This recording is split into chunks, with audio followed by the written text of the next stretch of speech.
اللہ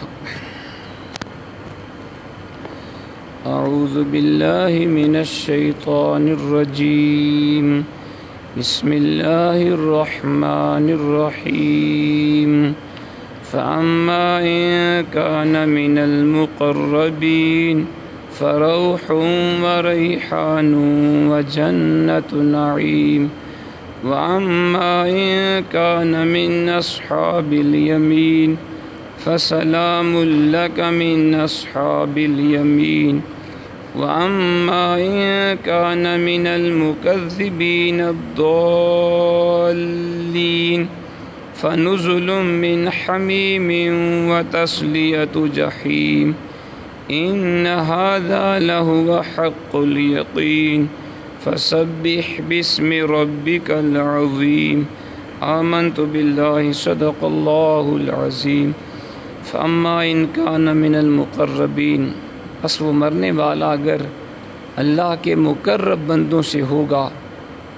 فروح تو اس کے لیے راحت و ریحان خوشبودار غذائیں و جنت نعیم اور سرور والی جنت ہوگی واما ان کان من اصحاب الیمین اور اگر وہ اصحاب یمین کے گروہ سے ہوگا فسلام لک تو اسے کہا جائے گا تمہیں سلام ہو من اصحاب الیمین اصحاب یمین کی طرف سے واما ان کان من المکذبین اگر وہ مرنے والا جھٹلانے والے الضالین گمراہوں سے ہوگا فنزل من حمیم تو اس کے مہمانی کھولتے پانی سے ہوگی استغفر اللہ وتصلیۃ جحیم اور داخل ہونا پڑے گا اسے بھڑکتے دوزخ میں ان ھذا بے شک یہ جو بیان ہوا لا ہوا یہ یقیناً حق الیقین یہ حق ہے فسبح اے حبیب پاکی بیان کیجئے بسم ربک العظیم اپنے رب کے نام کی جو بڑی عظمت والا ہے حضرت محترم بھی آپ قرآن مجید فرقان حمید میں سے 27واں پارہ سورۃ الواقعہ کی آیت نمبر 88 تا 96 کی تلاوت اور ترجمہ سماعت فرما رہے تھے۔ کل کے درس میں ہم نے پڑھا اللہ کریم نے فرمایا کیا تم اس قرآن کے بارے میں کوتاہی کرتے ہو اور اس کی بے پایاں برکتوں سے تم نے اپنا یہی نصیب لیا ہے کہ تم اس کو جھٹلاتے رہو گے پس تم کیوں لوٹا نہیں دیتے جب روح حلق تک پہنچ جاتی ہے اور تم اس وقت پاس بیٹھے دیکھ رہے ہوتے ہو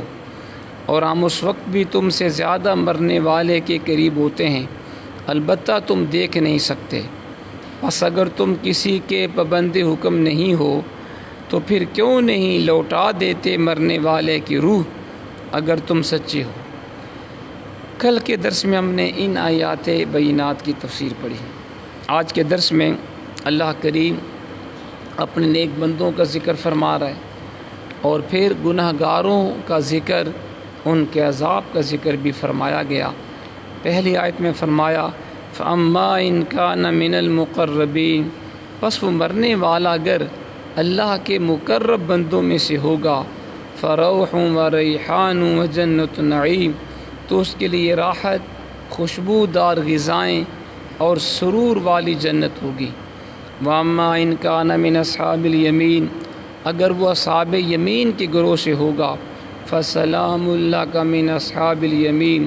تو اسے کہا جائے گا تمہیں سلام ہو اصحاب یمین کی طرف سے۔ وَأَمَّا إِن كَانَ مِنَ الْمُكَذِّبِينَ الضَّالِّينَ اگر وہ مرنے والا جھٹلانے والے گمراہوں سے ہوگا فَنُزُلٌ مِّنْ حَمِيمٍ تو اس کی مہمانی کھولتے پانی سے ہوگی استغفر اللہ وَتَصْلِيَةُ جَحِيمٍ اور داخل ہونا پڑے گا اسے بھڑکتے دوزخ میں۔ ان ھذا لہو حق الیقین بے شک جو بیان ہوا یہ یقیناً حق ہے۔ اب اللہ نے پہلے جو پڑھا تھا ہم نے وہ تو کفار مشرکین کا ذکر کا کہ تم اگر اللہ کے ساتھ تمہارا بھی کوئی تعلق ہے تم اس کے برابر ہو تو پھر مرنے والے کی روح تم واپس اس کے بدن میں لوٹا کیوں نہیں دیتے۔ تو آج اس کے بعد اللہ نے اب اس فوت ہونے والے کا ذکر کیا ہے۔ فرمایا اگر وہ فوت ہونے والا اللہ کے نیک بندوں میں سے ہوگا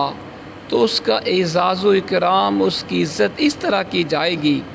جو قرآن نے بتایا کہ اگر وہ اللہ کے مقرب بندوں سے ہوگا مرنے والا تو اس کے لیے راحت ہوگی، خوشبودار غذائیں ہوں گی اور سرور والی جنت ہوگی۔ سبحان اللہ۔ تو اس کے بعد فرمایا اگر وہ اصحاب یمین سے ہوگا، اصحاب یمین سے مراد دائیں ہاتھ والے، یہ بھی اللہ کے نیک بندے ہوں گے جن کو اللہ تعالیٰ قیامت کے دن اعمال نامہ دائیں ہاتھ میں دے گا، وہ اللہ کے نیک بندے ہوں گے اور وہ جنتی ہوں گے۔ فرمایا اگر وہ مرنے والا اصحاب یمین سے ہوگا تو اس کی پذیرائی اس طرح ہوگی، اسے کہا جائے گا تمہارے اوپر سلامتی ہو، تمہیں سلام ہو اصحاب یمین کی طرف سے۔ پھر فرمایا اگر وہ مرنے والا جھٹلانے والوں میں سے، قیامت کی تکذیب کرنے والا، جہنم جنت کا منکر اور آخرت کا منکر، اگر وہ اس طرح ہوگا جھٹلانے والا، قرآن کی تکذیب کرنے والا، صاحب قرآن کو جھٹلانے والا، اللہ کے حبیب کی گستاخیاں کرنے والا، قرآن کو جلانے والا، قرآن کی توہین کرنے والا، تو پھر قرآن نے کہا اگر وہ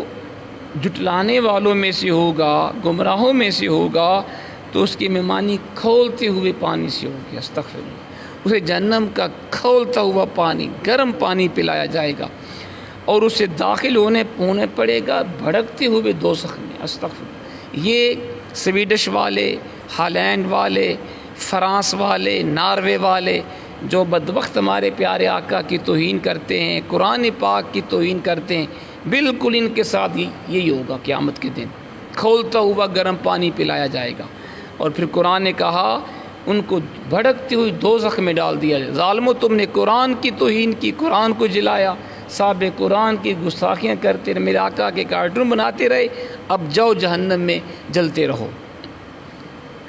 پھر فرمایا کہ حبیب یہ جو کچھ ہم بتا رہے ہیں نا کہ گستاخوں کے ساتھ یہ ہوگا، اللہ کے نیک بندوں کو اللہ یہ نعمتیں دے گا، یہ حق ہے، یہ سچ ہے، اس میں کسی شک و شبہ کی گنجائش نہیں ہے۔ پھر فرمایا فسبح بسم ربک العظیم، اے حبیب پاکی بیان کیجیے اپنے رب کے نام کی جو بڑی عظمت والا ہے۔ سبحان اللہ۔ اپنے رب کی پاکی بیان کریں، اے محبوب اپنے عظمت والے رب کی پاکی بیان کرو، تو اس کی صفت ربوبیت کا شاکار ہے، جس طرح اس کی عظمت و کبریائی کا بیان تو کر سکتا ہے کوئی اور نہیں کر سکتا۔ کیوں جی؟ جیسے اللہ کے پیارے حبیب اپنے رب کی پاکی بیان فرما سکتے ہیں، اپنے رب کا ذکر کر سکتے ہیں، کوئی اور نہیں کر سکتا، کیونکہ حضور سے بڑھ کے رب کی بارگاہ میں مقبول کوئی نہیں۔ اللہ کی بات پوری کائنات میں سب سے اعلیٰ ہستی وہ آمنہ کا لال ہے، وہ ہمارا پیارا کریم آقا ہے، اور حضور کی تو شان یہ ہے، حضور کا ایک اسم گرامی احمد ہے۔ احمد کا معنی احمد، اس میں تفضیل کا صیغہ، اس کا معنی سب سے زیادہ اپنے رب کی حمد بیان کرنے والا، سب سے زیادہ اپنے رب کی تعریف کرنے والا، سب سے زیادہ اپنے رب کی پاکی بیان کرنے والا۔ تو قرآن کا حبیب جیسے تو اپنے رب کی حمد و ثنا بیان کر سکتا ہے، جیسے تو اس کے ذکر کی شمع روشن فرما سکتا ہے، کوئی نہیں کر سکتا۔ وہ کسی عاشق نے کہا تھا خدا کی عظمتیں کیا ہیں محمد مصطفیٰ جانے، حضور سے بڑھ کے رب کی عظمت کو کوئی نہیں جان سکتا، کوئی نہیں پہچان سکتا۔ خدا کی عظمتیں کیا ہیں محمد مصطفیٰ جانے، اور مقام مصطفیٰ کیا ہے محمد کا خدا جانے۔ جیسے رب کی عظمتیں حضور سے بڑھ کے کائنات میں کوئی نہیں جان سکتا، اسی طرح مقام مصطفیٰ بھی رب سے بڑھ کے کوئی نہیں جان سکتا۔ سبحان اللہ۔ پھر فرمایا حضرت داؤد علیہ السلام کی تسبیح سن کر صرف پرندے اور